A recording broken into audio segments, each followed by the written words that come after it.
Steve's joining us this morning from the Farmhouse Flower Farm in Stanwood. So, Steve, what do you have for us now? Yeah, I guess one of the trending topics this morning is flowers, for good reason, because these sweet peas are in bloom here at the Farmhouse Flower Farm in Stanwood. And we're going to bring in the sweet pea queen, as she's called. I know we've asked you this before, but how did you get that name, Marryn? I was actually given that name by some of my students, and yeah, just because of the number of sweet peas that I grow, and it just kind of is caught on. And it's kind of a title that you try to uphold, right? I try. It's a lot of pressure. And you feel that pressure every single day. Yeah. We've talked a lot off camera about your backstory, which is just fascinating. And you started this farm, what, about 6-ish years ago? We've been here at this location for almost 6 years, yeah. 6 years. Yeah. And what prompted you to go from corporate world, a job that you were in for about 20 years, to the farm life?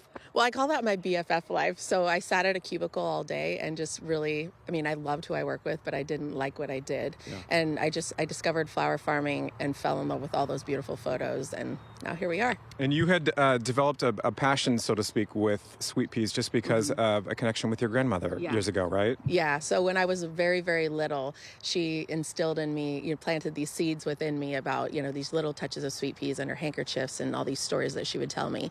And so it was the first seed that I started as a flower farmer. And yeah, the rest is really history. And now you grow more than 140 varieties. Yeah, 142 varieties and 40,000 plants. Okay. She's a hard-working woman, my friends. My goodness. When you wake up every morning, and this is my first time out here, and we met back in March and fell in love with how passionate you are and how outgoing you are with your personality. When you wake up in the morning and you come out here, you hear the birds chirping, which I don't know if it's picking up on the microphone or not, and you see all this. Obviously, it's a lot of work, but what do you think when you come out here every morning? I'm just so grateful that I get to do this. This is my office now, and that I get to share this beauty with so many people all over the United States. I just soak it all in. I just absolutely love what I do. I've never worked harder than this, but I absolutely love what I do. I love seeing, what we're creating here on the farm and inspiring other people to grow beauty and, share joy with other people in their own backyards. And I know we're going to get into a little bit about how to maybe grow sweet peas if they get some of the seedlings from you, but talk about that process. So you grow all these sweet peas, which are currently now in bloom, and then what happens after that, and how do those seedlings get to all sorts of areas around the globe, really? So we actually don't cut our flowers here on the farm. So a lot of people ask, what do you do with all these flowers? We actually don't cut them because we're growing them for seed. So every bloom that you see here on the farm will create a seed pod, and then we harvest those seed pods when they're mature.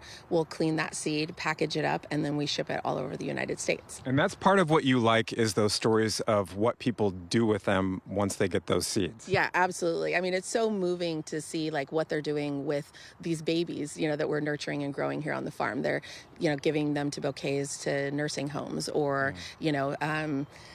just starting a flower farm of their own. So there's so many different stories that I'm just so moved by that. That is what keeps me going, whether I'm trudging through the mud or, I'm just out here just in my rain gear. This is the cherry on the sundae when the flowers are blooming and it's beautiful out here. But 90% of the work is, I'm covered in dirt, really messy. And that's what keeps me going. Yeah. I love the story that you told me just a few minutes ago about this woman who was in her 70s, and she had been growing sweet peas for about 70 years. And she had actually learned something, because you have a book that you just came out with a couple of months ago. She learned something from you, even though she's been growing these things for a long time. Yeah, it was the cutest thing. So we did a book signing here the other night in the sweet peas, and I've just been really looking forward to that event, actually, since I wrote the book. And she was 92, and she's been growing sweet peas for 70 years. And she said that she was just so tickled to read my book, and she learned so much. And I was just like, oh, it was the sweetest thing. She had tears in her eyes, and we hugged, and it was just this wonderful moment. So yeah, it was stories like that. And sweet peas have such a following, and there's such an emotional connection that so many people have with them, that it's really fun to see. It was fun to see people walking through the field, because I've never opened up our sweet pea patch before. And so just to experience it through other people's eyes, it was mind-blowing for me. It's just kind of full circle. We should note this is not open to the public, but you do hold events from time to time, which we'll get into during our next hit. But like I was telling you, ladies, I wish that we could give you smell-o-vision this morning, because the sweet scent of literally the sweet pea is quite infectious. And you can hear the birds chirping. There's cows, there's farm cats around here. I mean, it's just an extraordinary place. And obviously, Marryn has put in a lot of work to make this farm what it is over these past couple of years. But we'll talk more about the process of growing sweet peas, which started a couple months ago. That's coming up in our next hour, so the 9 o'clock hour of ARC Seattle here. You know, ladies, have you ever wondered, how do you grow sweet peas? Have you ever asked yourself that question? Well, guess what? We have the lady who can give us an answer. How about that? The sweet pea queen here in Stanwood, Marryn Mathis. It's so nice to be here this morning. Thank you for having all this in bloom for us. Oh, yeah. I did it just for you, Steve. So this is a months-long process of getting to what we're seeing around us here. When did you actually start planting these, or when do you usually plant sweet peas? So I started all of these in January and very early February. Okay, so right before Valentine's Day time. Mm-hmm. And you brought us over to this particular section this morning because you're saying that these are pretty prime for picking the seeds off. Mm-hmm. Is that right? Yeah. So talk about how that works. So how a lot of people ask if I cut my flowers, and I don't, because we grow primarily for seed production. Okay. So every flower that you'll see here produces a seed pod. You can see that they're already starting to set seed here, and all the seeds will form in these pods, and then when they're probably a light brown color, you scratch the surface, it sounds like sandpaper, they're ready to harvest. So this is kind of like the calm before the storm for us while things are blooming, because once they start setting seed and that seed is ready to be picked, it's like go time for us. Okay, so the next couple of weeks are going to be crazy for you. Is that what you're saying? Yes, absolutely. Yeah. How do you mentally prepare for something like that? How I look at it is that these babies are going all over the United States for other people to enjoy. So, yeah. The hard work pays off. It's worth it. So for somebody who wants to grow these at home, what sort of steps do you recommend to start that process of getting the seedling and then take it from there? So here in the PNW, we're really lucky to live in prime sweet pea growing environment. So you start your seeds, you can either, direct sow them, you can start them in a seed tray or a little pot that you have, get your seeds, start them around Valentine's Day, and then 50 to 55 degrees, they should germinate within 10 to 14 days. Get them outside. They like to be grown cold. That's what a lot of people, they make the mistake. They keep them really warm, and that really stresses them out. So sweet peas like it cool. So this weather that we're getting right now is definitely not prime sweet pea weather. So that's why you're seeing seed to set a lot sooner than it would. Usually we don't see seed until the end of July, early August, but we're seeing it a lot sooner because it's been so hot and dry. And you were telling me 80s music helps. Oh, Rick Astley, hands down. 80s music. Sweet peas love 80s music.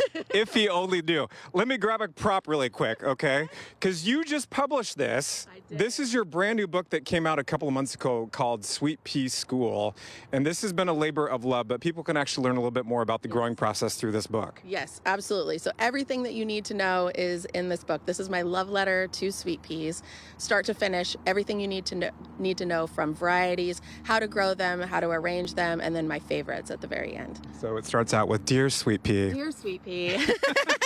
I love Thank you for changing my life. Yes, it definitely has. Where can people get this? Anywhere books are sold. So support your indie bookstore.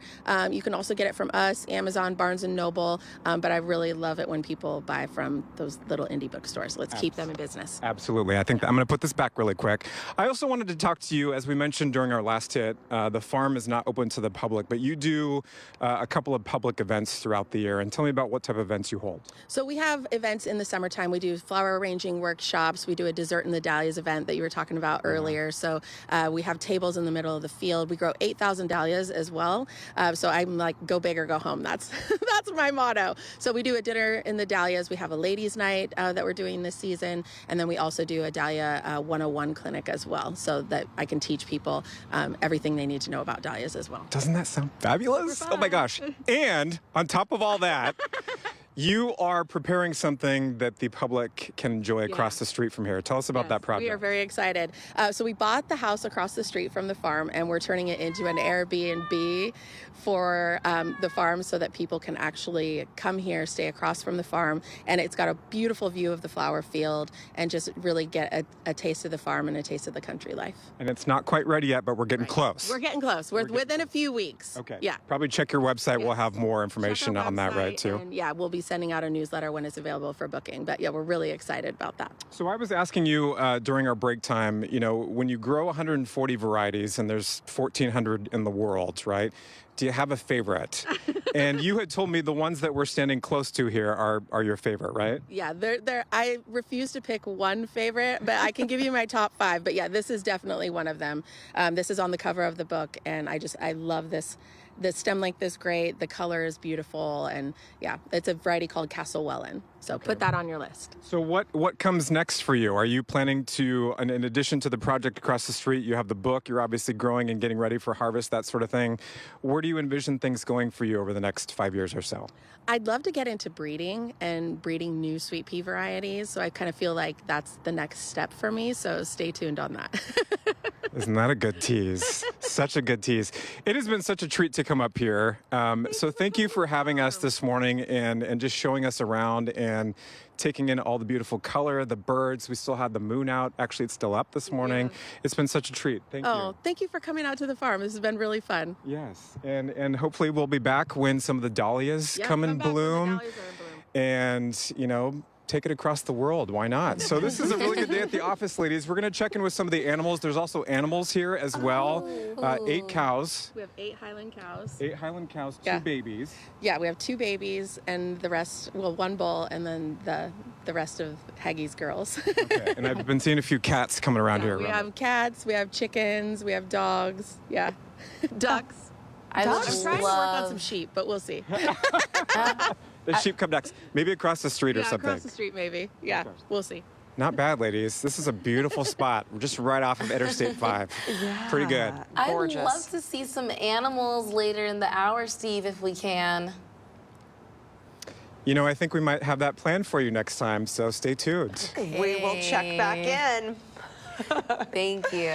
To learn more about the Farmhouse Flower Farm, we made it easy for you. Go ahead, scan the QR code on your screen. That will take you directly to KOMOnews.com/hotlinks. From there, you'll find a link to their website.